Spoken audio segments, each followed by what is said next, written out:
Three, two, one. Welcome back, everybody, to Conversations with Christopher Hanau. We're here for episode 2, and today we have a very special guest, Dagim Tigabu. He's a he's a power lifter, and he currently holds the junior state record for squats in Virginia. He's going to be competing in nationals for powerlifting in July. He also happens to be my coach and trainer. But most importantly to me, he's been like a brother to me for a long time. How you doing? Good.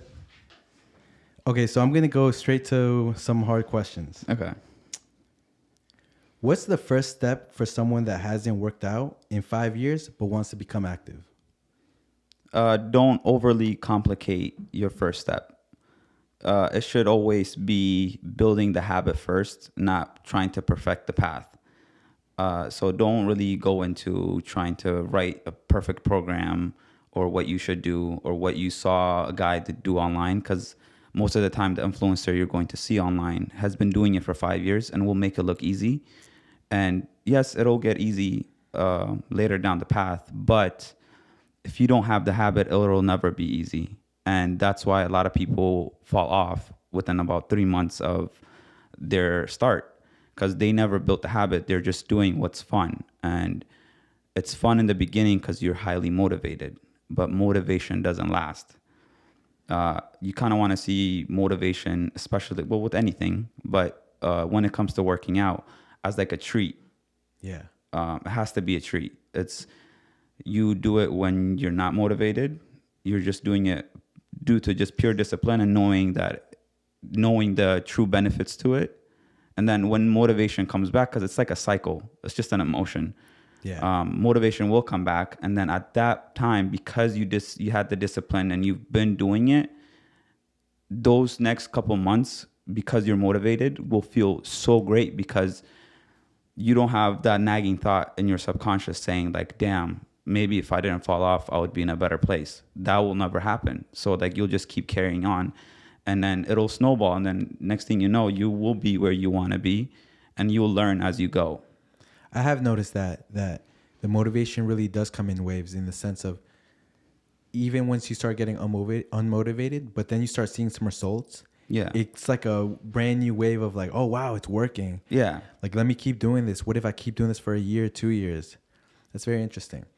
Do you think most people that are starting off, they should be focused on cardio, weight training? What do you think they should start at? I think I would see that should be different based on the person. I usually recommend it based off of how that person grew up. So if that person grew up being a runner or like was a runner in high school or something, I'm just going to be like, just do cardio, because that's what you're going to like. That's what you're comfortable with. And you can build the habit of just going to the gym just purely just because you're going in to do cardio.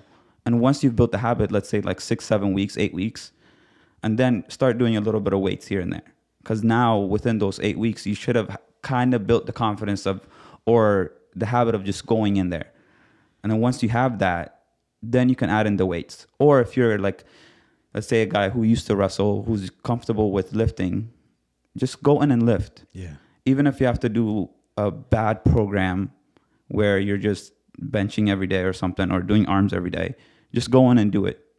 And then after that, you can start to clean up your goals of like, oh, this is what I want to add. This is what I want to take out. These are some pains and aches I want to work on. And then add those in as you go. And then, really create what you want to do instead of kind of just reflecting off of what other people are doing around you. Yeah. This might be a biased question, but do you think it's more important for people to be very fit in the sense of cardio, or have a good amount of muscle on them in terms of health and longevity? I feel like both are necessary, but longevity wise, you're definitely going to need muscle. And more studies are coming out supporting that. I'm not saying that you stay away from cardio, but yeah, people who tend to just be like cardio junkies, do cardio all the time, they start to slowly develop knee issues, hip issues, back issues, things like that could have easily been evaded if they just did some weight training. Yeah. And I'm not saying you need to have like an enormous amount of muscle. Correct. And be a bodybuilder. No, like Yeah. I'm just saying have a decent amount of strength. Okay. Like you should be able to do like the body weight compound movements. Yeah. Push ups, sit up, Yeah. squats, whatever, like just any Bench. basic body weight work. If you're at least able to do that, you should be like a healthy person going through life. Yeah. And then from there, you can add in your own goals like, hey, I want to get stronger. Hey, or I want to be able to run this amount of distance in this amount of time. So those goals can come in later. But again, it all starts with habit, and then choose what path you want to take. Do you care more about cardio or do you care more about strength? Yeah. And, sometimes people will choose cardio because of, heart issues in their family or something. So they want to make sure their cardio is good. If that's what's motivating you, or if that's your Driving factor. yeah, if that's your catalyst, whatever it is, just use that to go with, because it's just getting started. That's all you need to do. Got you. But the overall goal is balance. Yes, have a good balance. Because like I currently don't really do cardio, and it's because I'm on my feet all day. On an average, like I have a very bad tracker on my phone, but it still tracks me at like 12,000 steps per day. Yeah. Right. And that's when I'm holding my phone.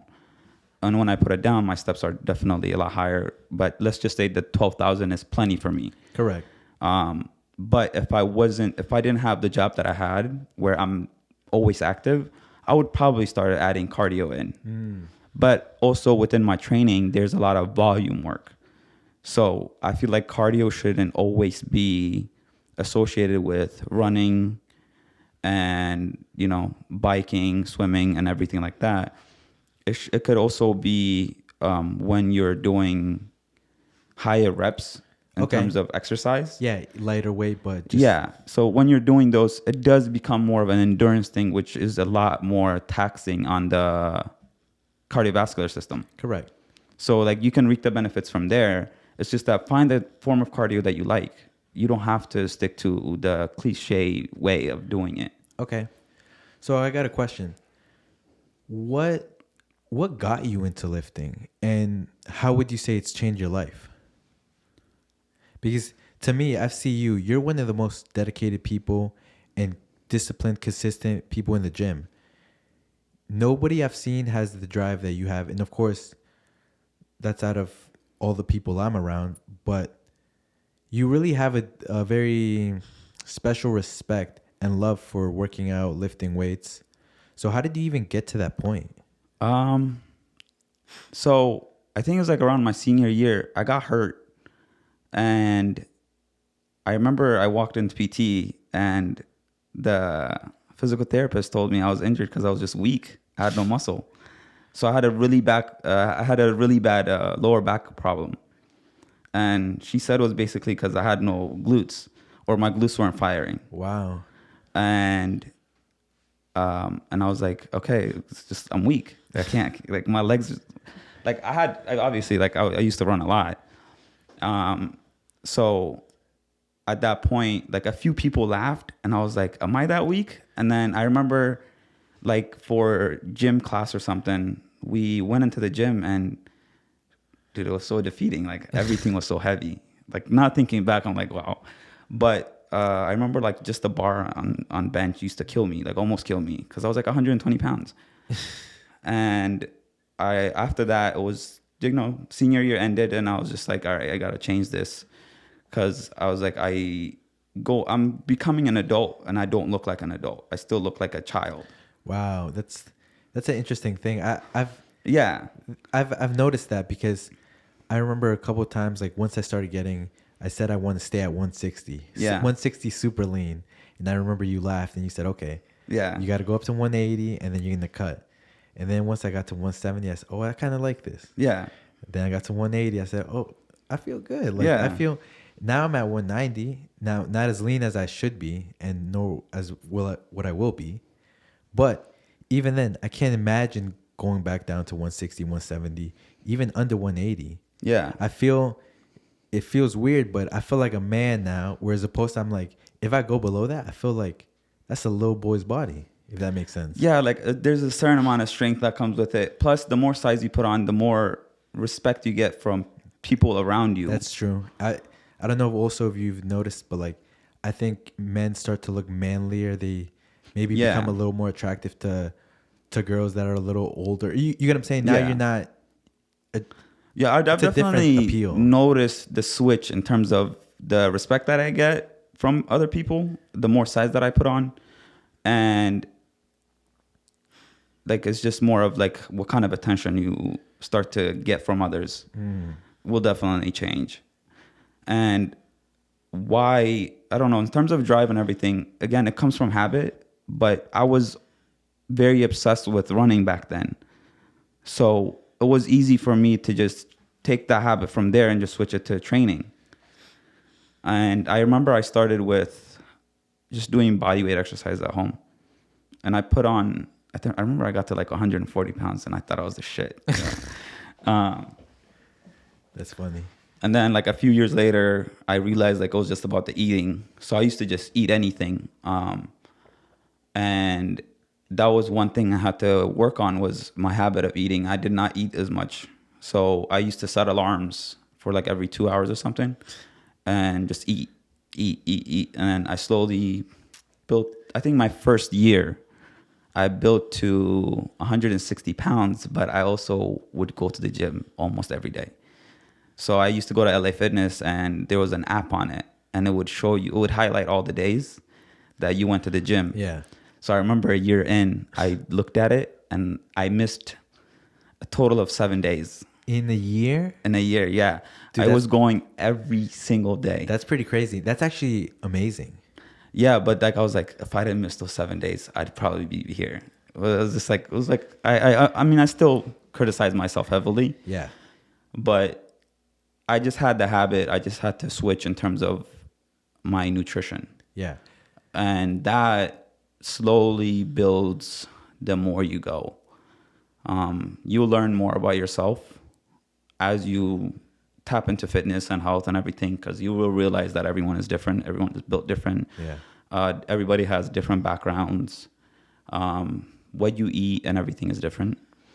So the more you learn about yourself, the easier it is to make those changes. But you also have to be very real with yourself. You can't be being like, oh, I'm okay, you know? What do you mean be real with yourself? Like, know the changes you really need to make. As in, like, if you're fat, you need to, like, I need to get skinnier, or if you're small, I need to get bigger. Yeah. Like, I know, like, I'm not the biggest believer in of affirmations and everything. Yeah. But it does go a long way. Like, if you tell yourself you're okay, you're fine, that will start a habit. Like, a week, 2 weeks later, I'm fine will become you skipping a workout. Correct. And then a month later, you're skipping 2 or 3 workouts. 4 months later, you're not in the gym. And I can show you that because with some of my clients, I make sure they write notes down. Yeah. And I have some clients that, you know, first 3 weeks, great, all notes are there. Amazing, you know. And then week 4, week 5, because, you know, programming is kind of boring. Like the workout has to stay the same. Yeah. Like you don't change anything without seeing true adaptation. Correct. And then I'll start seeing some notes missing. And then I'll start seeing like one day skipped. And then week 8, I'm seeing like 2 days skipped. And then week 12, I'm seeing several days missed. And then week 16, they're like, hey, I'm thinking about canceling. Exactly. Hey, I'm not coming in anymore. I don't see the benefits. And then you give it another, 2-3 months. And then they come back and then they're like, hey, I'm ready, try again. And it's like, come on. But it's like everyone follows the same pattern, and it's realizing that what pattern are you doing? And if it's not healthy for you, you need to change that pattern.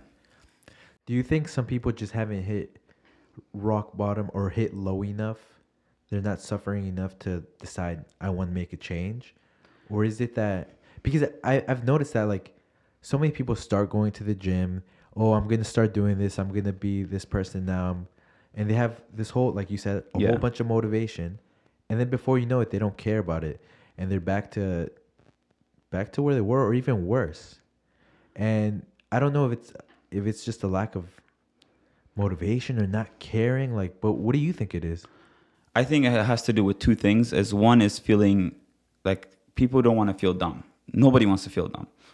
And when you get started with something new, anything new, you have to acknowledge you're not going to know anything. And if you don't, the amount of things that you have to learn will bombard you and will demotivate you very quickly. For example, you walk into a gym and all you think is you just got to work out every day. It's intimidating. Yeah. But let's say you get over the hump of, I just got to work out. Now, what do you work out? Correct. How do you do this? And then you talk to some guy and he's like, oh, it's all about diet. And then you go look up, there's multiple diets. So which one do you learn? And all that stuff will add up and nobody's going to want to go searching for it. Yeah. So they'll just give up. That's like the biggest unmotivating thing out there. And the other parts of it is, it has to do a lot with media of people saying like, oh, 6 weeks and you can get abs. 8 weeks and you could do this. Oh, you can do this. It's And so so lost. people will go in expecting those results. Correct. And that's not true for a lot of people. A lot of people are not going to get the results they want in 6 weeks. I can say 90% of people won't do that. They're easily a year away. Yeah, like in terms of going to the gym, a year is like you're still a child, like you're still a baby, like you still don't know anything. And well, I shouldn't even say that because there's people that have been going to the gym 5-6 years, but in those times, if you don't take the time to learn, you're still year one. You haven't changed anything. Yeah. Oh, interesting. Because they keep doing the exact same Yeah, thing. and don't see results. And that's why you see a lot of people that are consistent. Yeah, But they don't get any results. yeah. Oh, Like wow. multiple members at my gym, right? I've been there. I've been working there 5 years now. Yeah. Right. In those 5 years, there's members that I know for those 5 years and that have not changed one bit. Right. I see them almost every day. Like it's gone like to a point where like, I asked them out. I asked them about their personal life, but because they haven't really took the time to learn or took the time to change, they're still the same person 5 years later. Or sometimes they'll even gain weight and then they start, which I hate hearing, they start to blame their age. I've noticed that. People, they go in and they start lifting to lose weight and they actually gain weight because now they're hungrier. Now the body's asking for more food. So now they're like, no, I need to eat more because of this. Yeah. And they literally get bigger. Yeah. And not in a good way. No, like I've seen it happen and it's like that's where I mean is like you got to be real with yourself. Yeah. You got to be willing to change. You got to be willing to change your diet. You got to be willing to admit that you're wrong. Because you can be wrong for 30 years. Because you did it for 30 years, it doesn't mean that you're correct. Correct. Right? Like I always meet some old head that's like, oh, trust me, I've been doing this workout this way for 30 years.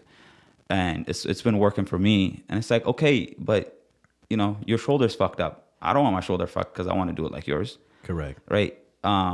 So they've been doing it for so long that's almost like their like way of crediting themselves. Yeah, it's like a religion or like you get what I'm saying in the sense a habit that you've been doing so long. It's like how could I be wrong? And your ego doubles down. It's like if you admit that you were wrong, you have to admit that I was doing the wrong thing for however long. Yeah, it's not something easy to admit. No, and what I've noticed is it's actually a lot harder to get guys to switch their mind or to get guys to admit that they're wrong than it is women. And I feel like a lot of personal trainers would attest to that because you will get more female clients that are willing to comply than male. Because especially, like, I'm young, so especially if I get a guy who's older than me, who's been in the gym here and there, will always try to disprove what I'm telling him or what I'm giving as advice. And I'm Yeah. not saying like what I say is always right. Is it like fact? Yeah. And even if I like, back it up with data, they'll be like, no. And it's like, dude, then why are you trying to work with me? Yeah. So I guess it all just, it's always it's a lot of the same pattern with a lot of people, and only a few people are willing to change. You know what's funny? I think that comes from people not willing to be vulnerable enough to say, hey, I don't know what I'm doing. Yeah. And again, it goes back to people not wanting to feel stupid. Yeah, exactly. Yeah. Because I've noticed the amount of times that I've heard guys in the gym say, oh, no, this is how you should do this. Yeah. Or you should do this if you want to get bigger, stronger, whatever the case may be. And they say like it's a fact. Yeah. When in reality, the smartest people that I've seen in the gym and in that field, they always say there's so many different ways to do it. And there's so many different techniques and so many work. Yeah. You just have to find what works for you. But to say something doesn't work versus, no, this is the best way to do it. Yeah. It's kind of like you're trying to make a fact out of an opinion. Yeah. If that makes sense. Like, you can find trends in order to help somebody. Like if I know what kind of job that person has, Yeah. and what kind of job environment they have, I can kind of determine what movement patterns they'll have and be like, all right, you're probably going to do this exercise this way, so I must do it this way. But that goes into like me personalizing it. But everyone is so different. Everyone grew up differently. Like you can have two people that work in an office. Yeah. And because one grew up playing basketball and one grew up doing nothing, they're both going to move differently and respond to different things. And teaching them the same movement, the same way won't click. Yeah. Right. Because the guy who played basketball is going to learn to exercise a little quicker because he's more comfortable with working out. Correct. The guy who's never worked out, he probably just doesn't even have the basic body awareness to do something. Yeah. Even like no agility, no nothing. Yeah. Yeah. That makes sense. So how do you think social media and TikTok and all these things have affected lifting and working out? Because I see a lot of people giving a lot of advice, and Yeah. I don't want to say pretending to be people they're not, but they try to make themselves be like experts. Yeah. And then I've seen a lot of other people kind of talk about how dumb some of this advice is, how bad it is for the whole, I guess, lifting community, and spreading not lies, but necessarily things that aren't good for the average person. What's your opinion on that? It's kind of funny because a lot of the stuff that does come out is like as if it's new, but so far a lot of the advice out there is not new. It's in books, it's in documentaries, and it's not in a short clip. And the guys who do the research will find it and make a video on it, and everybody takes it as if word for word that is the only way. Yeah. And I guess like I mentioned this to a lot of people is do you know what is it Dunning-Kruger effect is? Yes. Is that where the more it's like when you first start learning something, Yeah. you think that you're very good at it, and Yeah. I have this figured out, and then once you get to a good amount of knowledge on a topic, you just realize, wow, I know nothing about this. Yeah. So it's a comparison between knowledge and confidence. Okay. And at the beginning stage, there's a big, like, I guess, like climax. Yes. Where confidence is extremely high, but knowledge is very low. And that's on the graph is labeled as stupid amount. Correct. And that is where a lot of people sit taking this social media advice. And I'm not saying the advice on social media is wrong. It's just that they don't take it and apply it. They just kind of memorize it. And if you're just memorizing it and just spitting them back out and you didn't really apply it and take the time to see if it works or not, you shouldn't be giving that advice, because all you're doing is regurgitating the same video that both of us watched and trying to tell me as if it's correct without any actual proof. Or you didn't take the time to go Google it, because nowadays everything is free. like if not, you can find a way to find the information. Yeah, it's It's so so accessible. accessible. It's crazy. And in terms of fitness and health, you can almost look anything up, and there's a paper on almost any supplement, any workout, and anything like that on a lot of databases, right? So you can I find a lot of my papers on PubMed, right? And even on PubMed, if you know if you find a paper that costs money that you don't want to pay for, there's Sci-Hub, right? Sci-Hub, like Yeah, it's it'll like a get rid of pirated the paper. paywall. Correct. It gets rid of the paywall, and that like you have to find the paper you want and put in the DOI number. But And we're sponsored by Cywall.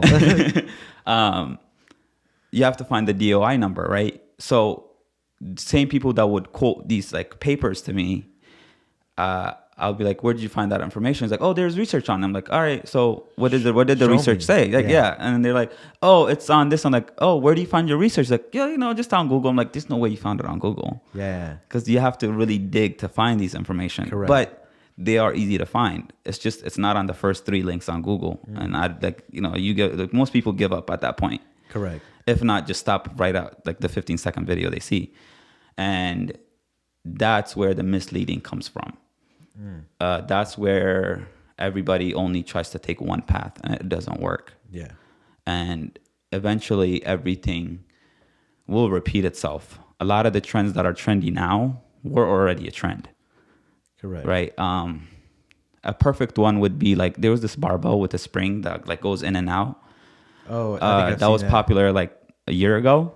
to get like a really tight. Yeah. Yeah. And that same barbell was trending like 10 years ago when it first got created. Wow. Right. It's just that some guy made a video on it and was like, oh my God, the new generation didn't see it.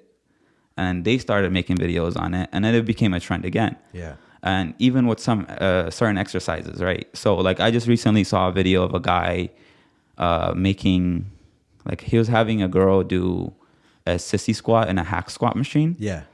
And, like people were in there saying like, oh my God, this exercise is great, Yeah. And if anybody knows who Tom Platz is, that's been done like, since Correct. 80s, 90s. And it's not a new thing. It's just that people don't look into it. And And a lot of they just wrap it up, put it in the video, and Yeah. hey, I made this. Yeah. And I mean, if you're the average gym goer, that's fine. Yeah. But if you're a person who says that you're dedicated to working out, you're passionate about working out, and you're not putting in the time to do your research, you're not opening up a book and reading on it, you're not as dedicated as you think you are. You're not as passionate as you think you are, and you're lying to yourself. And I'm not saying that to be mean. Yeah. It's just that if you do clearly have a passion for it, Yeah. you're going to go and open up a book. You're going to go and research it and know it for what it is, not Correct. just, oh, bro, like just do a PPL split, right? Because that's like you have to put in the time. Correct. And with social media, it makes it feel like you don't have to. Yes. Because like they do a brief explanation in 15 seconds and it makes it feel like, because even I fell a victim for it. But if I see a PMID on like the number they would put up, right? Correct. I'll go search that up and I'll go read the paper and I'll be like, oh, they're right. Yeah. But then I also understand what the sample size is. And sometimes if there's a flaw in the paper, I'm like, I'm not going to trust this. It's just a rat study, Yeah. right? Because especially with like a lot of these like gimmicky supplements they put out there, if you look up like the research they say like that trend. supports it, it's rat studies. And with health and stuff like that, yes, rat studies is what helps us push advance, but the human body mechanism functions totally different compared to a rat. So it's not going to work the same way. So you shouldn't take it up as it's a Bible, because most research papers you will learn more from a research paper on if you just look at what's wrong about the paper than what's right. Because a lot of times it's like, oh, they didn't do this, they didn't account for this. That must mean this. And then you come up with your own conclusion. Correct. And that will lead for a question that you can look up again. And you'll learn more that way. But again, you have to have the passion and drive to actually go look it up. And I've gone to a point where, I don't know, it's not worth arguing with people anymore, dude. I get that. Yeah, the last time I almost argued with a guy was because he thought that I wasn't natural because I took protein powder. That was his argument? Yeah. I was like, dude, I just walked away. I was like, all right, if whatever floats your boat, like, I'm not going to waste my time. Now that we're on that topic, what's your opinion on, I guess, extra supplements such as, I don't know, like Tren, steroids, test? Don't do it if you're young. Okay. Why? I'm not against it, but know what you're getting yourself into. I have the urges to try it. Like, yeah. but I also know I'm still in my early 20s. It'd be dumb of me to ruin my hormones. Yeah. For a little quick gratification. Right? Like, for me to mess with my own test levels, no. Like, why would I do that? When do you think is an appropriate time? And obviously it differs by person and goals. But when do you think for the average person that's just living a regular life, when do you think it's a good time to start that? See, even then, you have to get proper blood work, right? It's easy to look up symptoms and be like, oh, I fall victim to this, so I must also need this supplement, right? So a lot of the attention-grabbing supplements out there, or like, I guess, PEDs, is like Test, Tren, and things like that. And that's because guys tend to be more insecure when it comes to testosterone. Insecure or dedicated? I would say there's a lot more insecurity with testosterone because it's more of like, oh, I have higher test, I have I have this. And even with the amount of reading that I've done, I still have not much knowledge on testosterone and how it works. Because a guy can walk in here that you think has high testosterone, and he can test and be like below average. But he's really receptive to the testosterone that he has. Yeah, so it's so hard to understand it that I'm not even willing to be like, I'm an expert on this. No, like, hell no. Like, hormones are way too complex to understand. Got you. But an appropriate time, and then the only two that I would say the average person should look into, not even two, is your test levels and IGF levels. And that only goes down like when you're in your mid to late 30s. If that's like the early signs. Early. Yeah, and go get it tested. And if it's low, I don't mind if you hop on it. Yeah. That's fine.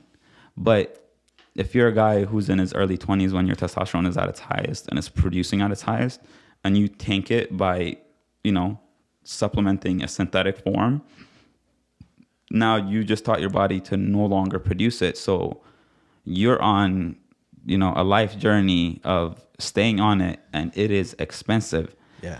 And why would you do that to yourself? Yeah. Do you think there's long-term negative effects? Yes, 100%. Yeah. Mentally, it'll disturb. You have some sleep disturbances. Like, there's side effects to it, like sleep apnea, some like psychological issues that will develop. Yeah. Some will get gyno and things like that. And those are obviously not advertised. Like, you're only going to see like, the guys that that responded to it really well. And majority of people don't respond to it very well. Yeah, that's the dark side. I've seen people who have a lot of acne. Yeah. They start getting like, not tumors, but cysts and whatnot. And they have to get them removed, and it's not something that's just all good. Yeah, necessarily. Well, the other thing is like a lot of PEDs are for diseases that are like very extreme. Really? I didn't know that. Yeah, like they're treatments for people that have diseases that are like eating away their muscle. right? Wow. So, or like, for example, HGH. Yeah. HGH is given to some kids that have growth problems, right? I would never recommend, if unless you know you want to take it, Wait, can right? you grow taller with HGH? Well, you only go taller to, what's potentially In your your height. DNA? Yeah. Okay. But it's not going to make you, like, if both your parents are 5'1", you're not going to grow through 6'4". I got a little excited for a second. No. But there are a lot of side effects to HGH because it will grow everything. Okay. Right. So it will even grow your heart because your heart is a muscle. Oh, and the bigger your heart gets, the stiffer your heart gets, because a big muscle is also a stiff muscle. Yeah. Right. And That boy got heart. yeah. So there's a lot of complications that will come with HGH. Okay. But again, it's given to kids when they're having growth problems at like 10 to 13, 14-year-old. Yeah. But if you take it as an adult, it will obviously like help you grow everything, like muscle, but it also helps but it also makes your organs grow, which you can never determine what kind of side effects you're going to get from that. Yeah, because you might not have enough space for that. That plus, like, it's hard to determine how the body will respond. And it's just not worth tapping into unless you're, if you're into bodybuilding and if you know what you're getting yourself into, Yeah.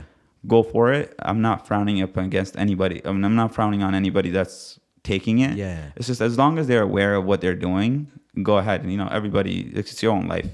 Yeah.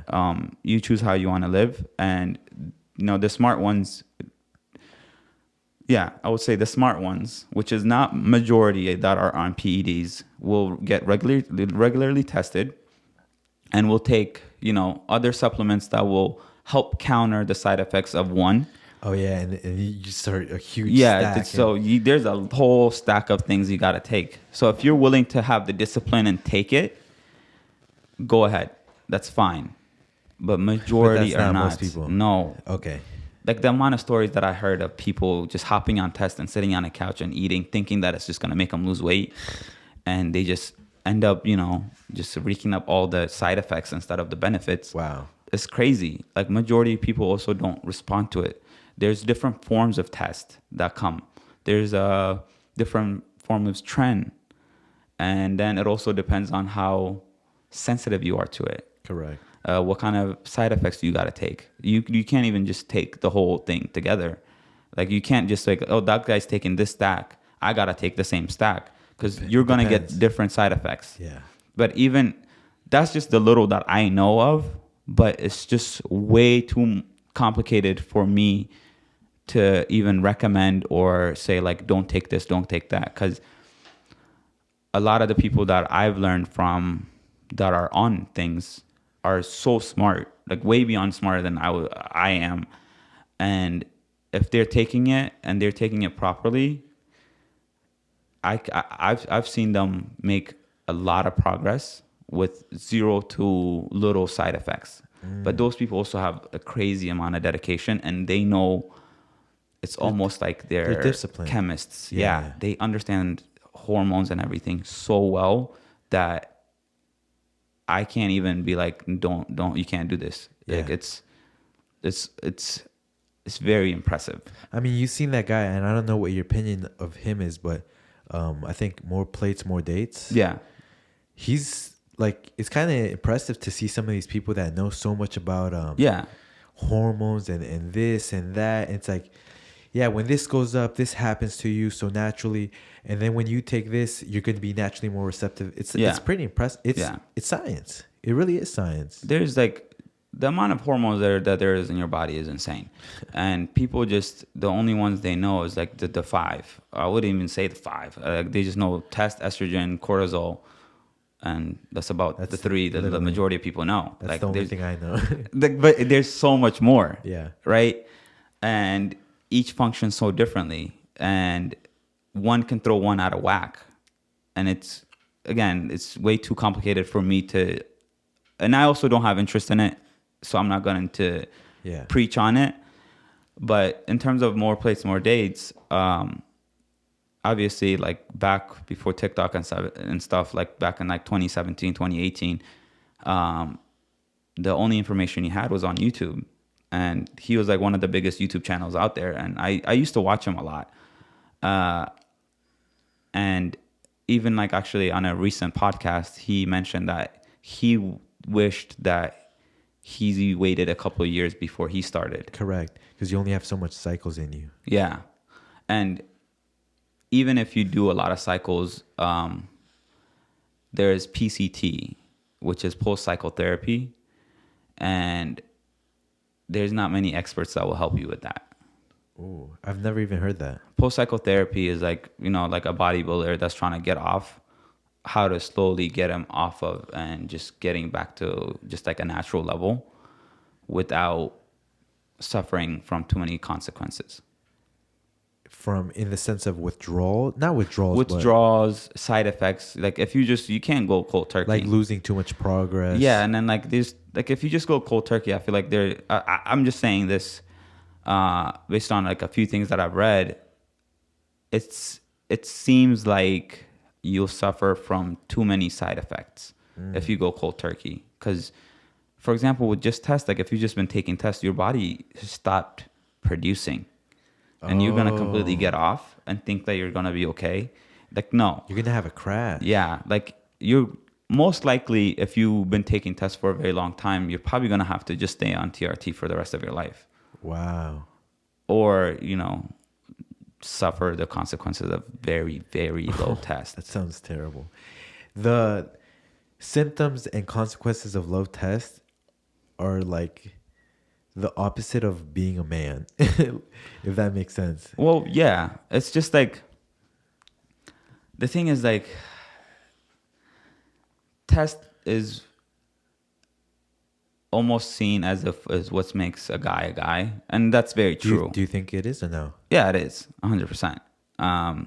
The higher you test, the more motivated you are, the more you are willing to do shit. More aggressive. Then that's the other thing. Like, it does make you more aggressive, but which isn't necessarily a bad thing. No, all emotions are necessary. Like everybody should have a certain type of aggression, but again, it goes into what does high test look for one person and what does high test look for another. One person with high test might be very aggressive and one person might not be. But they both can have the same test levels if they're measured, right? But even then, the person with lower testosterone might just be more aggressive compared to the guy with higher testosterone. Correct, just naturally. Yeah, so that's where like it's so hard to understand just testosterone alone. Everybody's so unique. Yeah, and that's just test alone. There's so many other hormones in the body. Variables. Do you think there's a correlation between high testosterone and mental instability? Because you know how like roid rage and all this stuff. Well, yeah. The more testosterone, it goes both ways. The more testosterone you have, the more aggressive men tend to be, or just people in general, actually. But do you think it also adds to mental instability, like you getting mad easier? And see, that's just another side effect to it. Like roid rage is like has become a thing from, steroids and when steroids started, appearing. Yeah. And even then, that's like one of the side effects. Some people are and some people aren't. So you can't say like it makes you this way. Everybody. Yeah, it's likely to. Right? But it doesn't guarantee that you are going to be that way. No, I've definitely had a couple friends that definitely took a couple stacks and they were big into that. They've definitely told me about their experience with that. Yeah. And they definitely warned me about these things. But I will say this. It only glorifies the person you already are. Ooh. That's cool. Like even people say like, oh, money changed that person. It's like, no, it just literally showed who they really are. Yeah. Wow. Because if you're already an aggressive person and you maybe didn't have the confidence to be as aggressive as you want to be or really express your thoughts, the higher your test becomes, the more confident you become. And then the more you are likely to really express your thoughts and sometimes it just comes off the wrong way. Oh wow. Okay, that's actually a interesting way of looking at it, because I could see that somebody that mentally they're just angry people Yeah. and whatnot. They're just aggressive, but they don't have the means of carrying out. They don't. Yeah. They're weak. They're small. Whatever the case may be.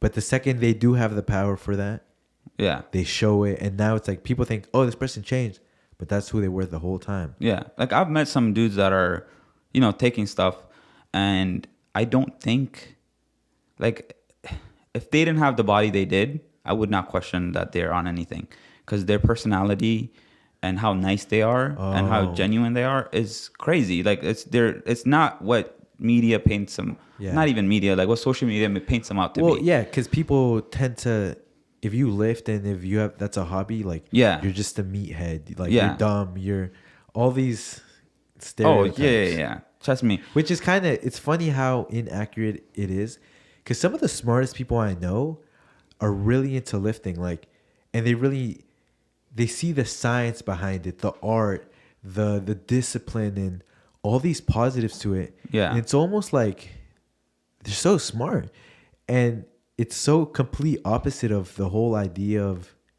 oh, dumb jock, like, he's just a meathead, like, dumb. I don't know, like, eats chalk. All these Yeah. all these dumb.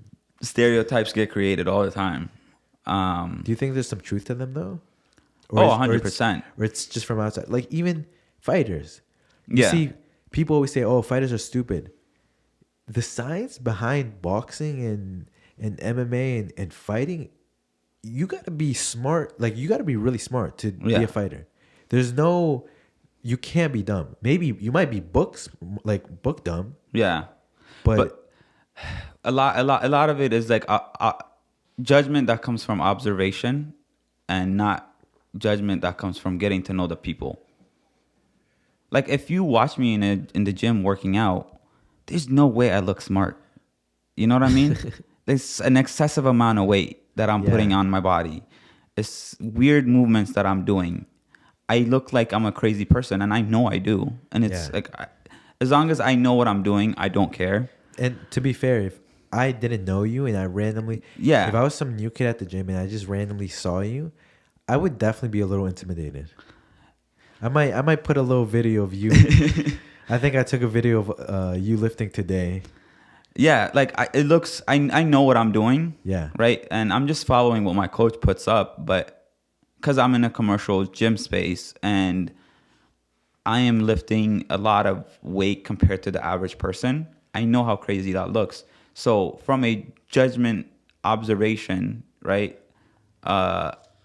That person, like, people are gonna think I don't know what I'm doing, or that I'm dumb, or things like that. Because I've gotten that judgment before. But it's once I might need to get a little closer. once I talk to that person, they have a different opinion of me, or they think that, I like really know what I'm doing. A newfound level of respect. Yeah. But majority of people won't come and approach me because, It's kind of funny because I've noticed that a lot.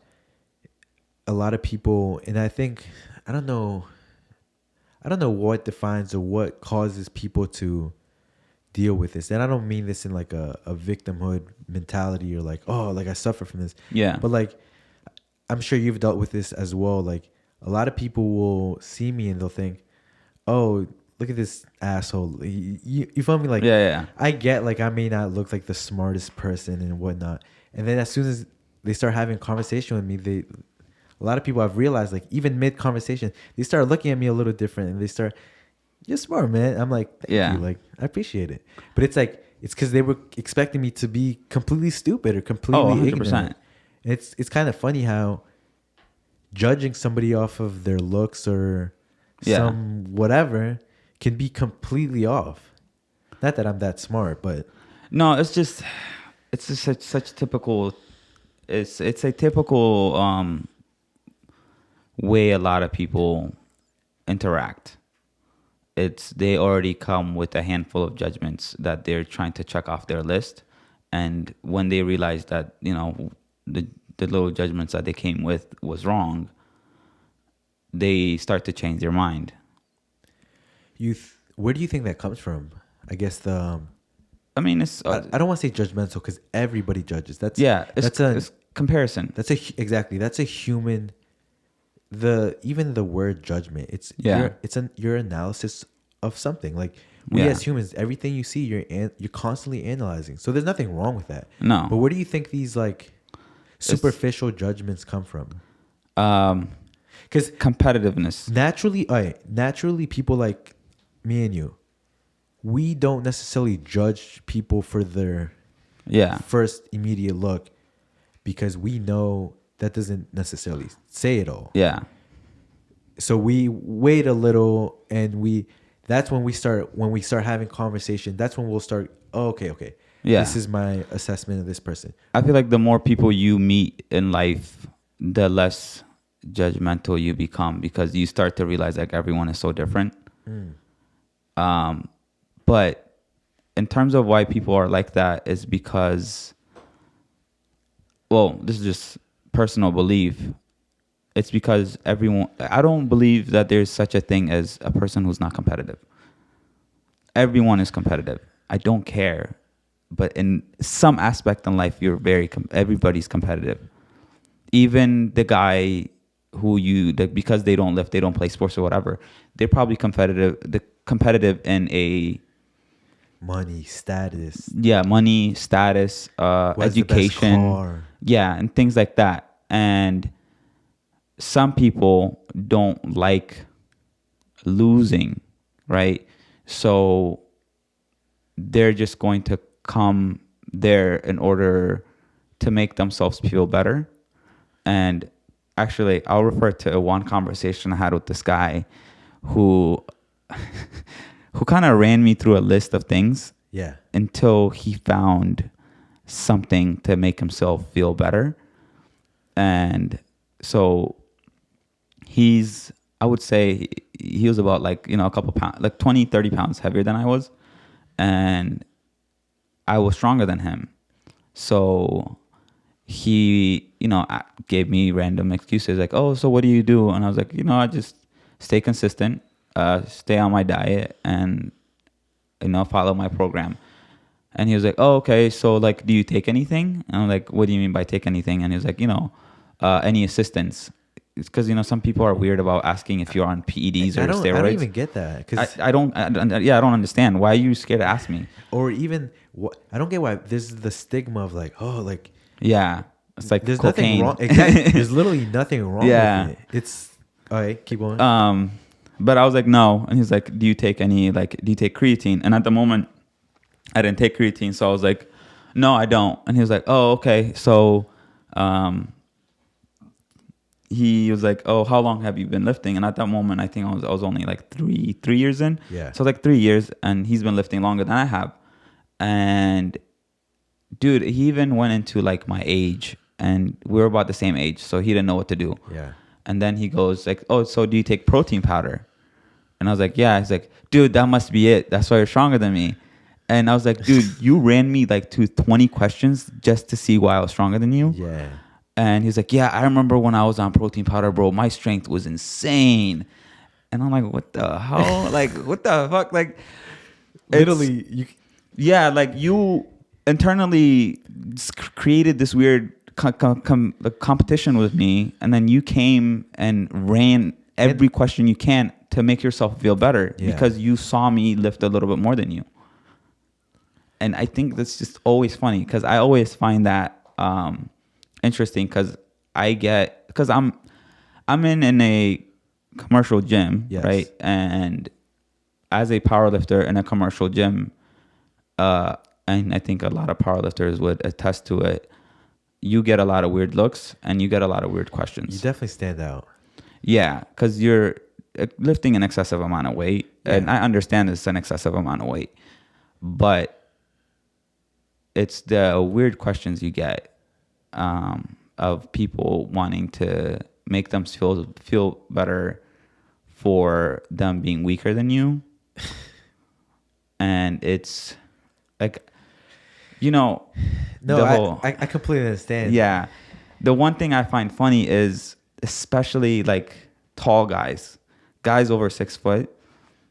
the moment we get into strength, the topic of strength, all of a sudden they start complaining about how their height is a disadvantage. Correct. Right? Which I think is so funny because in every other aspect of life, they brag about their height. Correct. But the moment that they can't find an equal ground of, like, oh, this is why he's stronger than me. It's just like, oh, you're taller. Easy excuse. Yeah. He's like, I'm taller. I got to squat lower. It's harder for me to. Yeah. My range of motion on bench is so much more. That's why shut up. Yeah. Literally. Why is it a disadvantage now? But they're just easy cop outs and excuses for failing. And it's kind of weird because I'm a big proponent for competition. I think competition is necessary. Healthy competition. Yeah, it's necessary. Absolutely. Because even when I've had a workout partner, and it's like we're about the same, right? Yeah. And one day I'll be tired and he does 10 reps. I make it a thing to do 11. and I'll tell him I did 11. Anything I have to do at least the same amount or more. But it pushes me. And I know at different moments I've also pushed him. And it's a very healthy thing. But at the same time, I've also noticed that like a lot of people have I don't even want to say an unhealthy amount of competition because I don't believe in that. But it almost like blends in with insecurity, and it turns into like this very ugly thing of like it's when envy becomes hate. Exactly. Like they start you see people when you're next to somebody and they start comparing themselves to the person lifting right next to them. Yeah. And all of a sudden they start trying to keep up or what. It's like you notice, and it's like that really only comes from you trying to compare yourself and competition. Yeah. But it's it puts people in a way where they feel insecure, they feel weak, inadequate. Yeah. And it's kind of funny because I really think that people really have no type of awareness of the levels that they're on. Yeah. Because I remember once I started, not that I'm that strong, but like once I started like lifting like a little heavier and going past, like my squats started going past 3 plates and all that, I started realizing like in my head, I was weak. I was small, like, because I'm seeing you next to me. Dude, that never goes away. I know. Well, I know now. Yeah. See, like, I see you next to me with 4 plates, 5 plates. Have you done 6 plates? No, but hopefully soon. Okay. So, but even still, seeing 4 plates, I think 4 plates is like where you start like, okay, there's something wrong here. Like, this isn't natural. And the bar starts to bend a little. Like, seeing that is, it's not, I'm not gonna say intimidating. It's impressionable. It's a very impressionable thing. Like you see it and you're like, wow. And then you see yourself right next to that. And you're like, I'm at 2 plates. Like, damn, I'm small. Like, what am I doing wrong? But it's in reality, like, I've had to learn, like, no, you're just very ahead of me. Like, you've been doing this for a lot longer. You also have a different type of discipline than I do. It's also a goal. You know what I mean? Definitely. I definitely don't have a need nor a goal to like lift 6 plates, but I have an understanding that what I do and what my goal is in terms of strength is very unnecessary for life. It's so unnecessary. Like there's no need to have this much strength for a day-to-day life or just to have a healthy life. It's very unnecessary. Yeah. Like it's just nothing but bragging rights. And the sad thing is, unless your group of friends are in the gym and they value it and they care, nobody else cares. Bro, like go to a mall and tell people how much you lift. Nobody one person will care, right? Because they don't even understand how much weight that is, right? Like they don't care. They're just going to look at you like, so you wasted your time doing this. Why? Yeah. Like I understand that. So I also don't feel like I never feel comfortable talking about how much I lift with anyone.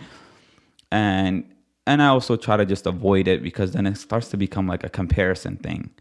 Like I remember I went to a party a couple years ago and this guy, I guess like he asked me if I lifted, and I was like, yeah.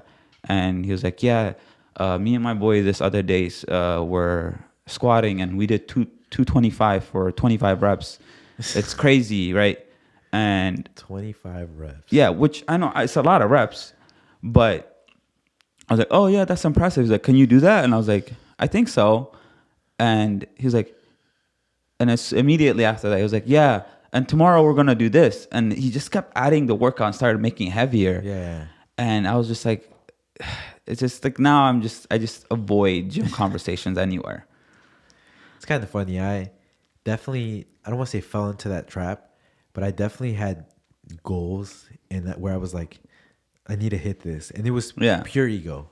Yeah. Absolutely pure. But it's necessary sometimes. I agree. I definitely agree. I I wanted to hit 4 plates on my squat, 4 plates on my deadlift, and 2 plates on my bench. Yeah.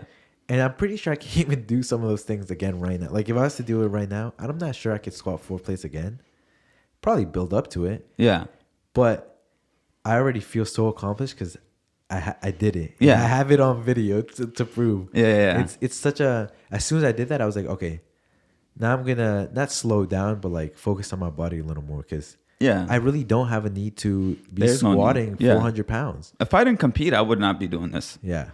But in terms of like comparing yourself and things like that, one of the tools that I use is like videos and stuff that I watch. Yeah. Cause dude, like I feel so weak all the time. Cause especially as I get closer to competition, again, this is some crazy shit that, that helps me. Like nobody does this. I know majority of people don't do this. I'll just watch videos of like old powerlifting videos or competitions and things like that. People in my weight class doing an insane amount of weight. Like a guy 160 repping 600 pounds on squat or something, some crazy shit like that. And I'll just keep watching videos like that. And 2 weeks in, right, I haven't been watching any other show or any other people lift. I just feel tiny. Like I feel like I can't lift shit and I feel weak. But due to that, I also stopped putting weights on a pedestal. Yeah, limitation. Yeah, because it used to scare me to see, like, for example, I use this I guess this is my tactic to bench my first time benching 3 plates. Because I'm like, dude, that's way too much weight. Like I used to get in my head, and I started watching people same size as me rep 3. Dude, there's like a video of a guy like repping 315 for 20, right? Same size as me, like 180, 190. Yeah, Jesus. And I was like, what the hell? And I just kept watching people like that, and because how easy they make it look, a couple weeks in, like I kind of forgot about how it used to intimidate me, and because just seeing that people are capable of it made it easy for me to do it. Have you heard of that phenomenon of, I forget the exact example, but it was like in 1 year, like the fastest mile was 4 minutes. Yeah. And it could not be broken. And they used to say it's humanly impossible. The human body cannot do that. Yeah. All this stuff and the reasons why. And then 1 year, a guy beat it. Yeah. Like he got 359, 358. Yeah. That same year, like 10 other people got beat for. Because some people just want to see that it's possible.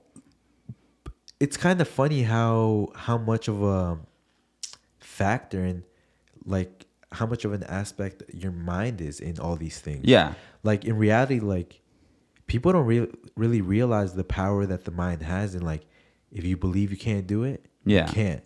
If you believe you can, you can. It's such a corny cliche thing to say, but it's so real because I remember getting over some mental barriers where like this number I felt like for some reason it just so heavy, and as soon as I do it I realized that was actually really easy. It was my mind that was blocking me. What's funny is talking about like how your mind works. This year when I finally got the squat record, so I was just 4 months before that, I had an adductor strain and it was very painful for me to squat. So I stopped squatting for 2 weeks, which felt like a delay in my progress. But even before that, it was when I switched to a new coach, and my coach now, I have a lot of respect for him. He's extremely strong, like way stronger than me.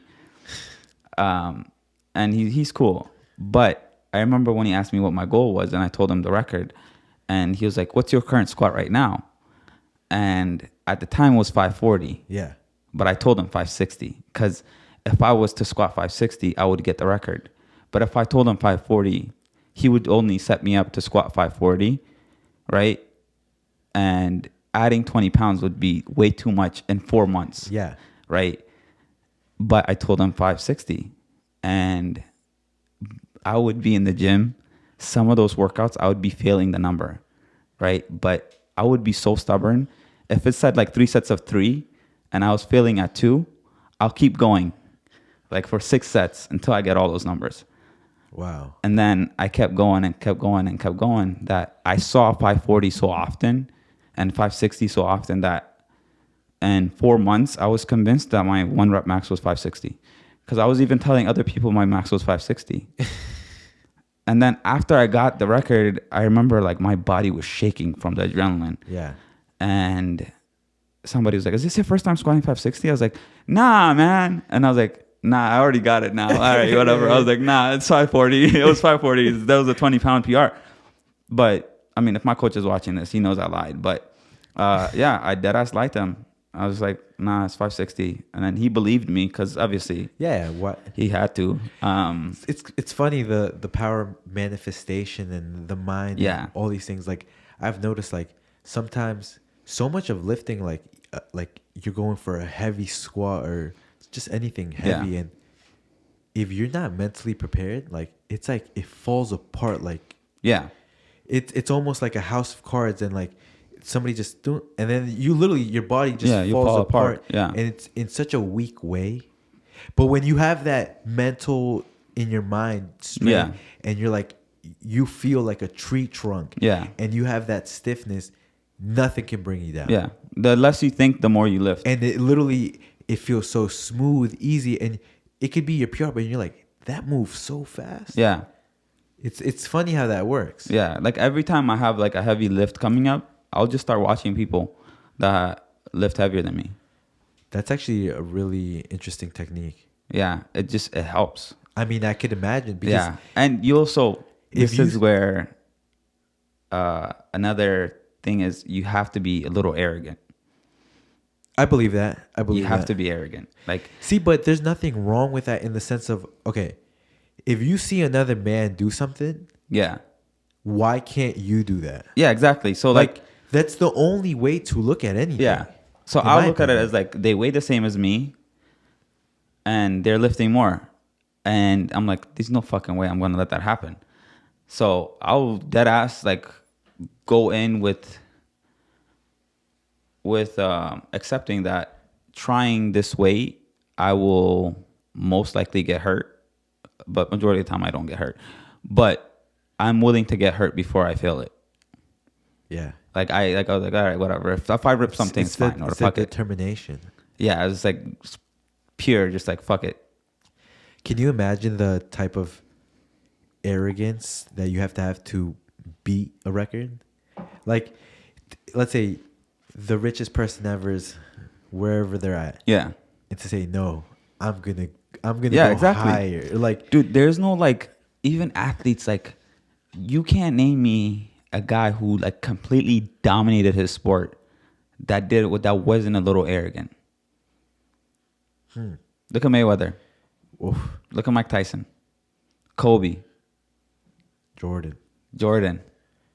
I don't know about LeBron, but he's like, a little humbler, but he knows. even He him, knows. like, you know, he knows, like he has that, it's in like his mind. Yeah. They all did it because they legit think, or like obviously they proved it too. It's all started with them thinking that they're better than everyone. But the funny thing is, when they first started and they first adopted that mentality, they weren't. Yeah, exactly. It's like So when they started, it literally was arrogant. they literally willed it into reality. Yeah, They literally worked hard enough to the point where it became true. Yeah. Because let's be real, all these people when they first started saying these things, they weren't there. yeah, But then it's like even look at Jordan and all these people. They were acting the way they were before they won all these yeah. accomplishments and achievements. And I guarantee you, a lot of their peers who are their fans now probably thought some of their goals were crazy, right? Like Jordan in high school saying that he probably wants to be a champion.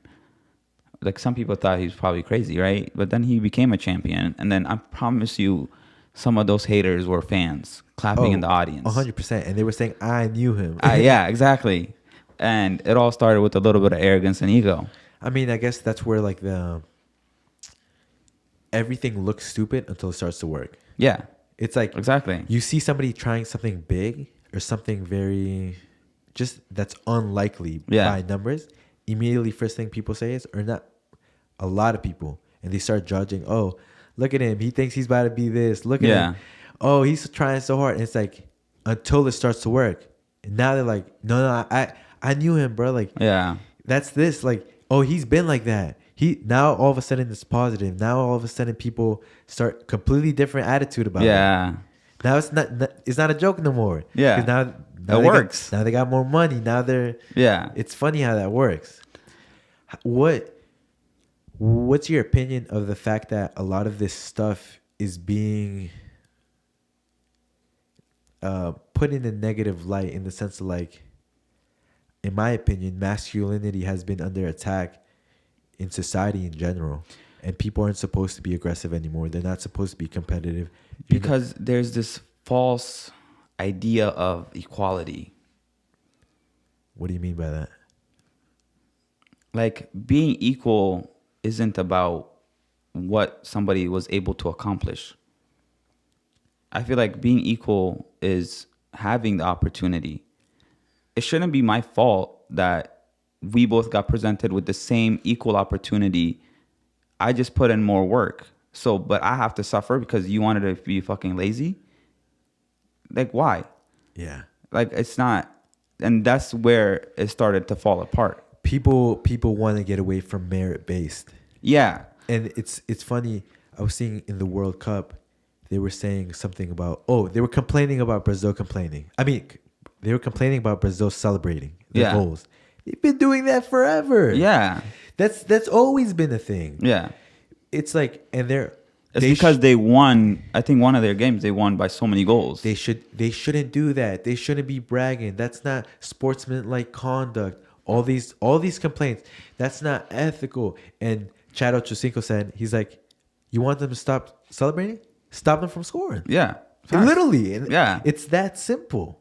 But people instead, they want, no, they should make the celebration illegal. They should put like a whatever flag that should be wrong, instead of, hey, why don't we actually stop it? Why don't we accomplish? Why don't we earn that merit based? Yeah. I mean, it's the same thing with, look at like the whole people, like, you know how many people like hate Jeff Bezos and like are mad about the money they make, but then 10 minutes later order something on Amazon.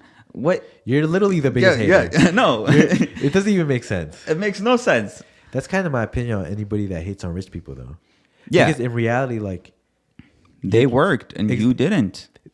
it's like they were the ones that took the sacrifice to create this big system that runs the world now. Yeah. Is a big part of the world. You didn't. Yeah. You're a lazy piece of shit that stays home and Yeah. doesn't do anything, has no hobbies, doesn't choose to do anything special. Yeah. Why should you get rewarded, or why should everybody get the rewards of that? Exactly. It's you didn't earn that. No. And like a lot of people are like, oh, I wasn't presented with these opportunities, blah, blah, blah. But there's also multiple people that came from like literally nothing that made something happen. And like, what do you say for those? It's just that you have to work a little harder, right? But nobody wants to work harder. And they much rather just make excuses. And that's what a lot of like, if you ever like, I mean, when you watch a lot of like wealthy people give advice, that's what they say is like a lot of people just make excuses instead of taking action, because it's easier to make excuses. It's hard to take action. Wow. And that's where a lot of people fall apart. Actually, that goes into like every aspect of life. Literally. Because in reality, when you look at these things, and it's something I was going to actually ask you, it's like, do you think your success in this field of lifting, and obviously you're still very early on, you're 23, and you're still very early in your muscle maturity? What would you say that? Yeah? Yeah. And you still haven't reached your peak strength when do you reach that? Like 30 something? I think it says like what I've read is that guys hit peak in strength at like 31? 27 to like 30 something. Okay, yeah, I think like 27, 28 to like 32. Yeah, and it makes sense because a lot of the lifters that I follow, like at like 26, all of a sudden like their numbers start blowing up like crazy. That's true. And you know, if hopefully I stay on this road, I'll get there. The way it was explained to me, I was told that once you get into like 18, 19, 20, yeah, you have like, maybe this is the wrong way of saying it, but you unlock, pretty much it becomes a lot easier for you to put on mass. Yeah. And then when you hit around 25, 26, you hit another level. And yeah. Like, that's where people get put on like grown man size. Yeah. And they start getting wider and all that. But it's really just comes with time. Yeah, 100%. This is like the sad thing is like there's like I think sometimes like I'm at a point where I mean I'm not as disciplined with my diet, but even then when I am, there's days, not even days, there are times where in a span of 6 months I'll only maybe put on a pound of muscle. Not even 6. If I'm lucky, in 6 months I'll put on a pound of muscle. If I'm lucky. That's so tedious. It's so tedious, but let's say you gotta be so disciplined hitting your stuff. And let's say in about a year of just staying 80% consistent, you gain 2 pounds of muscle, right? And give that 5 years. That's 10 pounds of muscle. 10 pounds of muscle is a lot. Like it changes how you look. Definitely. And that's how I kind of see it. It's every year, even though I'm about the same weight, how I look changes a little bit. It looks more, I look more dense. And I mean, I don't post any of my pictures or anything. Yeah. But I do keep I have a little file of like all my progress pictures. Yeah. And I compare. And even if I'm not a bodybuilder, even if I'm a powerlifter, I still do some of my bodybuilding exercises to make sure I'm still building a physique that I want. Yeah. Because I still don't want to fall into the stereotypical powerlifter look. Yeah. Which is like, you know, the fat guy that doesn't really watch his diet, just lifts heavy. And nowadays, not ideal either. Not ideal at all. And nowadays, a lot of powerlifters, I'm probably going to piss off a lot of people.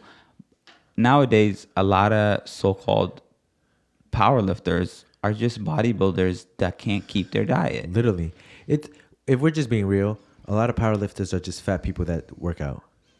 And because they're not getting the results, they say, no, I'm a powerlifter. Yeah.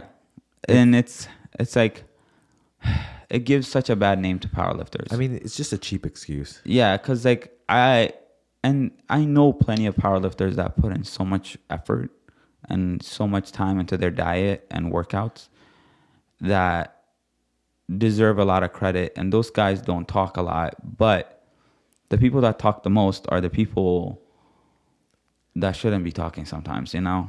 And I'm not saying that to all of them.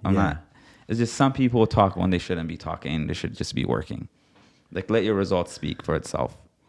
Like, if I was to go back 2 years into your training log and look at your numbers, even if you haven't made significant jumps, I should at least see some difference in your form. Yeah. I should see some form, like I should see some change in your control in terms of how you control the weight, confidence. Something should change. If I go 2 years back and look at a video of you lifting, and I look at you now, and it's about the same lift, and I'm saying this specifically to power lifters, Yeah. right? Because people always change their goals, but I've been strictly powerlifting for 2 years, and within those 2 years, your numbers are about the same. You're as confident as you were when you started. You don't have as much the same control that you had in the beginning. Yeah. Not more control, not more stable. Then I don't know if you should be considered a powerlifter. Like you're not working like a powerlifter. It's an easy sport to slack off at, right? Like there's no advancement like any other sport. In basketball and soccer and everything, the more you play, the better you become, and you'll make a lot of difference if you stay consistent. Yeah. But if you're just showing up and just doing the number and not really learning the sport, you're still gonna look the same. You're still gonna lift the same number 2 years out. And that's sadly true for some, and I can't say that for all, but some competitions that I've gone to, from like my first competition to now, some of these people are still hitting the same numbers. And I've been powerlifting for 4 years now. And in those 4 years, my first competition, my best squat was like 430 or something like that. I think I can go back and check. But now my 560, that's in 4 years. And what weight class? I was like 430 at like 165. Then I hit 560. My heaviest I hit at 165 was like, I think it's like 505. But even then, I was making some kind of stride. Yeah. But there's some guys that I know that, been powerlifting for a while and are still hitting the same numbers. When you got your state record, what weight were you at? 180. I weighed in at 180. Well, I weighed in 179. 179. And you competed at the 180 class? Yeah, 181. Wow. And how many times is that It's a little over 3.1 times my body weight. Oh my God. My ultimate goal is to be that person that set the new standard. Oh, so you want to take it all the way? Yeah. Like I want to be one of the first drug tested guy to hit like 800 on squat for the 180 class. If in your head, yeah, when you see this, yeah, at what age do you think that's possible? it's hard to determine that, because like, do you think, let's say, maybe like 31 or something? I don't know. Do you think, let's say, if you get past 35, 36, yeah, do you think it's still possible? Because don't you start to... It starts to depreciate, but at that point, like naturally. Yeah, at that point, I messed something up. Yeah. At that point, it's my fault. Like Yeah. at that point, it's like I'm talking more than I am working. But I'm sure to be fair, I'm sure if that's really what you're doing and you continue to put in the same work, have the same discipline that I've seen you have for the past 5-6 years, even more, I'm sure even if you miss, you're going to be damn near close. Yeah, I mean, I want at least to get to being like top 5 in my weight class. Like not even Nash. Like I want to compete close to the international level. Well, at the international level, I want to be within top 10, top 5. Like eventually, not like, next year. Like I'm not unrealistic like that. Correct. But eventually that's where I want to get to. And then if I can, one of the 3 lifts, I want to set a boundary where it hasn't been set yet. Wow. That hopefully, that's my goal. We'll see. See, this may be arrogant for some people, but I believe you could do it. I really do. I've seen your. Yeah, the thing is, I have to believe that. If I don't, then you definitely I can't. won't. Yeah. Yeah. And that's where like I have to kind of start ignoring people. Yeah. And I don't tell everyone my goal like that, because the older they are, the less likely they are to support. Yeah. 800, somebody my size squatting that, for some people, like they'll look at me like I'm fucking nuts. Natural. Yeah. Or they're like, oh, your knees are going to give out by then. Oh, this is going to happen to you. Yeah. Oh, your hip, my back, whatever, What's that saying? Like, people projecting their own failures onto you. Yeah. And it's fucking annoying, honestly, dude. Like, I remember, like, this still pisses me off. And I know he meant well. And I work out at the most deadest hour in the gym, which is like 2 p.m. Yeah. 2 p.m. is, either the self-employed, retired, or unemployed. All right. That's when people like that work out, right? So it's empty. Like, there may be a few people. And I was trying to PR on my squat, and because I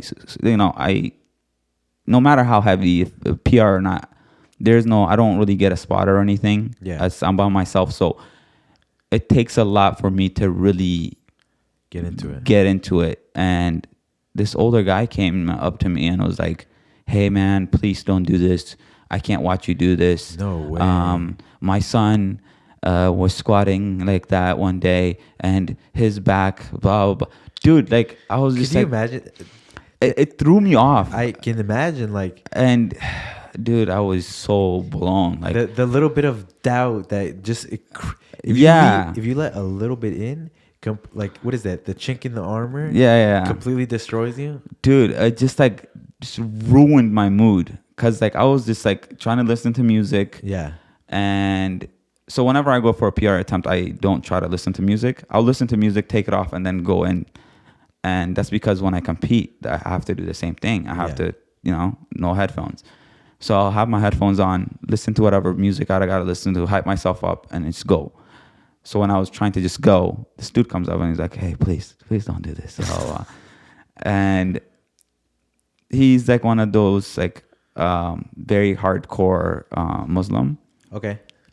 So literally like 15 minutes later, he goes out on the turf, puts down a mat, and starts praying on the turf. And he keeps looking at me. I felt so guilty. I didn't feel like squatting, and I failed it. And I still remember that, because I'm like, I swear to God, I had that number until you talked. And then how much later did you come back and hit that number? Well, once I fail like that, it just kind of taxes my body so much. No, for sure. Your CNS is blown.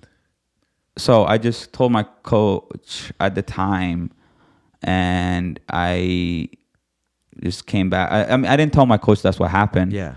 I just kind of said like, hey, I've been off. My diet hasn't been in check, so it's my fault. So I'll redo it another time. And yeah, I came back. I did it another time, and I got it done. But I still remember that guy. I remember, dude, it still blows me to this day. It's kind of funny because in reality, like, if you said anything different to your coach at the time, if you said, I failed it because this guy came up to me. Yeah. You're immediately, you're. I don't want to. Yeah, I don't want to. No, I don't want to sound like a bitch. Even, I'm not going to bitch like that. Even though that may be the reality, you have to ultimately take responsibility. Yeah. Like, I didn't get it. The thing is, he was watching out for me. I let it get to me. It's ultimately my fault. Absolutely. Like I failed where I should have been strong. Yeah.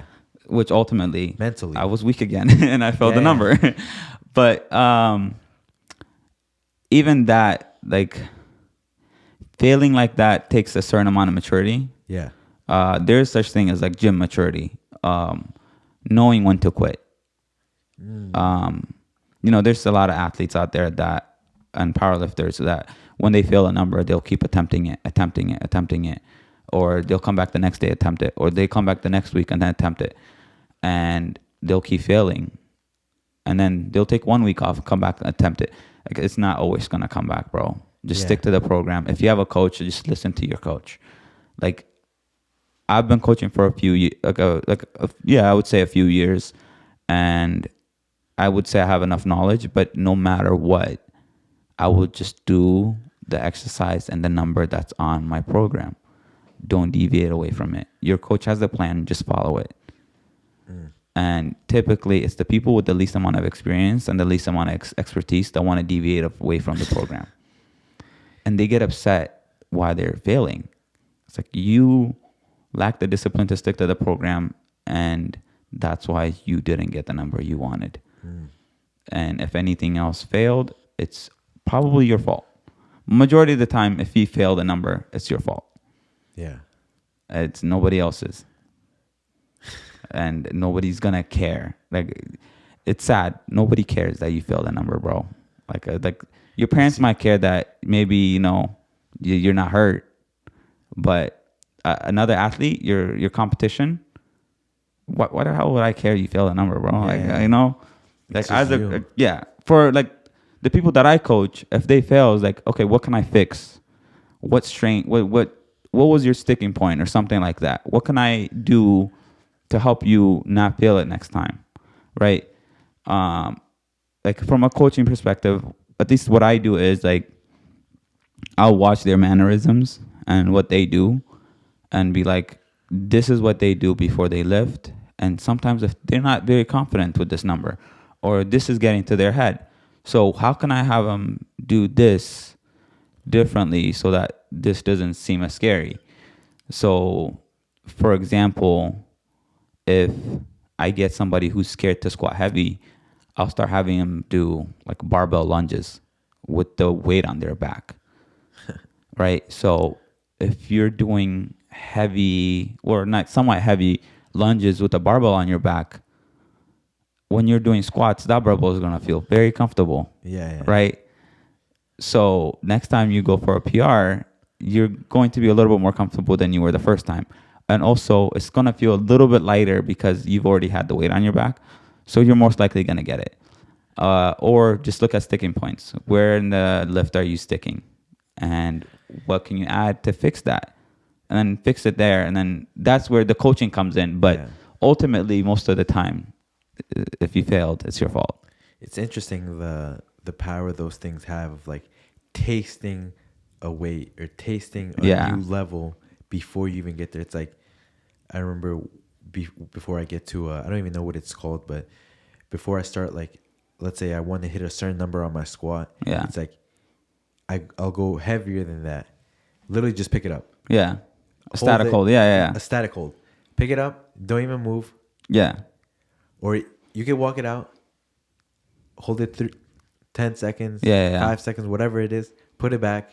But it's like literally teaching you what it feels like. Just knowing that is enough to get more comfortable. Wow. Because, like, it's still like fight or flight. Like, you know what I mean? If you didn't really brace for it, that number is going to kill you. You'll literally just fall like... you're going to die. Like, if you didn't ever really properly brace for a bench press, it's guillotine your ass. You're done. You're out. That's actually a fear of mine. I don't know why, but like 275 is like a weird number for me. Where I'm like... It's heavy. I'm not far from there. But like, that for me, mentally, is such a big number. Like, I think I'm at 265 right now, but I remember... I think I was actually with you. And you had me go for 245 or something like that. And it went so smooth. You said, go up. I think we went 255 or straight 265. Hit it, and I was so surprised. I said, I can't even believe it. In my head, I kept thinking I did 165. In my head, I did, because I was 275. It sounds like a lot to me. And then we went for 275. I failed it, but still, 275 is such a mental 275 and 3 plates. On the squat, on a bench, is such a, I don't know. It just feels, I don't know. I don't have the biggest arms either.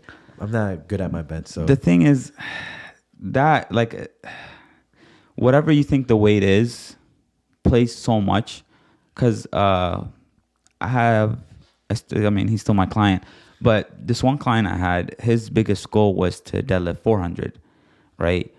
And I mean, I wish I can do that at his age. He was 68, Oh, right? wow. 68 wanting to hit 400. Dude, it's amazing for somebody wanting to do that at that age because it's not just because of their age, it's because of everyone around them, including their doctor, will be against that goal. Oh, yeah. Right? Without seeing that person. Yeah. I would not. Yeah. But he wanted to. But because he saw 400 as such a big goal, every time we tested it, he would get it halfway and drop it. And I know he could do it. So in 1 week, I typically go off of percentage and things like that. And I think I had him do like 92% or something. And it was like 390 something. Right? And he did it fine. At 68? Yeah, 390. He cleaned it. It was very clean, picked it up like it was nothing. Yeah. And then I had him do 395. This is on deadlift. Yeah. He did 395 perfectly fine. Right? He got it up. And he struggled a little bit, obviously. It's getting close to 100%. Yeah.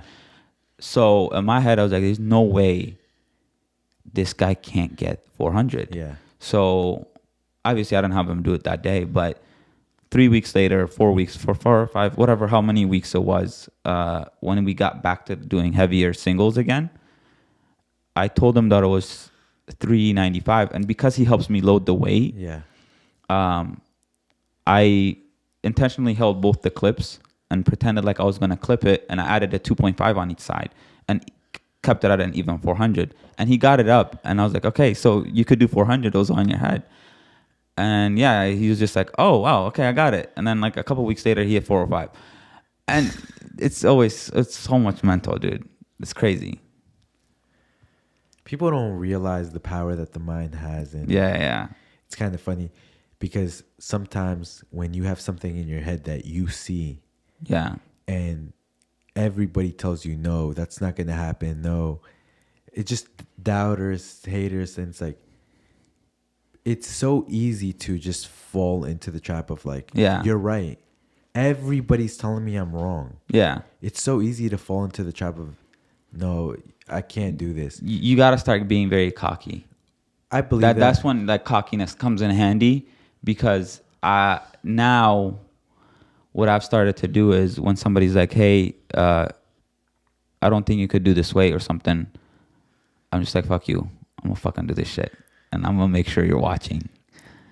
You do need that sense of, I don't know what you call it, but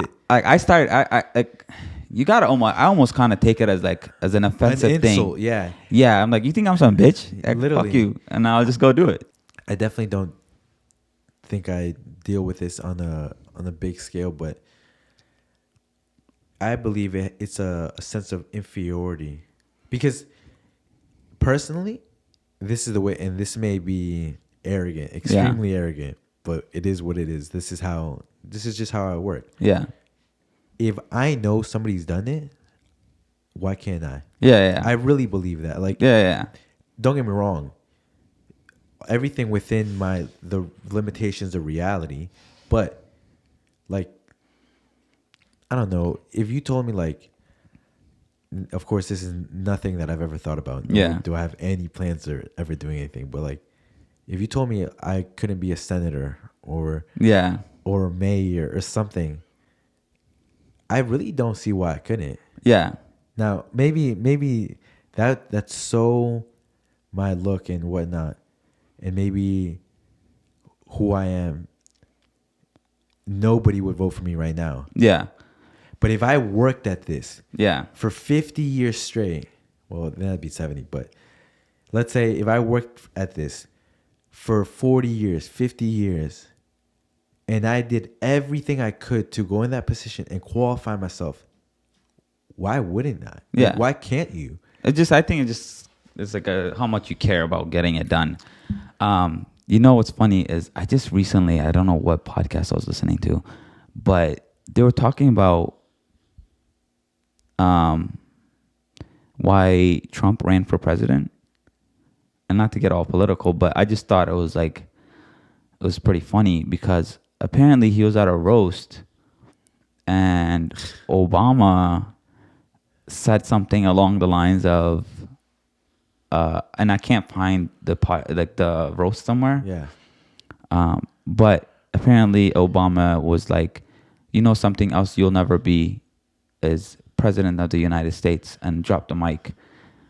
And then they said, like, after that, Trump ran for president. Dude, I was like, what? That is the most, like, it's cool, but that is the pettiest shit I've ever heard. But yo, he got it done. Literally. And like, it was when he ran at the time, it was somebody that nobody expected to run. Yeah. Right. So that's good point. It still was at very. At the time, it was a pretty. Yeah, he was just the guy from The Apprentice. It did come completely from out of nowhere. Yeah, he was just the guy. I just know him from a guy from the show, like The Apprentice show. Yeah. Well, we're kind of reaching the 2-hour mark right now, so okay. We're gonna go ahead and wrap this up. But is there anything else you want to say? No, it's been nice. Hopefully we'll do it again. For sure. Yeah, we'll definitely have you on again. Yeah. And I'm gonna link some of your socials in the description if anybody wants to go take a look at that, see any content on training or whatever. Yeah. And thank you for coming on. Yeah, thank you for having me.